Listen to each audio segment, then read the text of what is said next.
क्या अब पवन सिंह और निरहुआ को मिलने वाली है तेज प्रताप यादव से सीधी टक्कर? क्या बिहार की राजनीति का चर्चित चेहरा अब भोजपुरी एंटरटेनमेंट में मचाएगा बवाल? और क्या पहली बार एक ही शो में दिखेंगे भोजपुरी के सारे बड़े सुपरस्टार? नमस्कार, मैं हूं संकेत कुमार और आप देख रहे हैं फिल्मी लहर।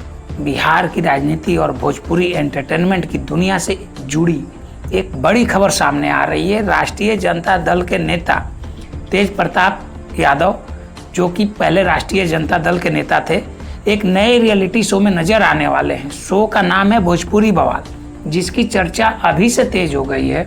इस रियलिटी शो में भोजपुरी इंडस्ट्री के बड़े बड़े सितारे पावर स्टार पवन सिंह, आम्रपाली दुबे और दिनेश लाल यादव निरहुआ भी दिखाई देंगे।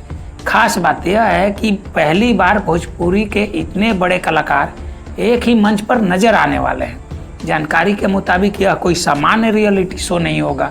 इसमें टास्क, एलिमिनेशन या प्रतियोगिता की जगह भोजपुरी सितारों की असली जिंदगी को दिखाया जाएगा।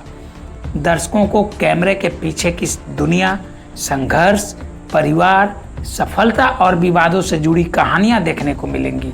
इसी बीच जियो हॉटस्टार के सोशल मीडिया प्लेटफॉर्म पर तेज प्रताप यादव की एंट्री का प्रोमो भी सामने आया है। प्रोमो में तेज प्रताप यादव और पवन सिंह ही एक साथ दिखाई दे रहे हैं, जिसके बाद सोशल मीडिया पर चर्चा और उत्सुकता दोनों बढ़ गई है। अब देखना दिलचस्प होगा कि राजनीति और भोजपुरी मनोरंजन का यह नया संगम दर्शकों को कितना पसंद आता है और शो रिलीज होने के बाद कितना बड़ा बवाल मचाता है।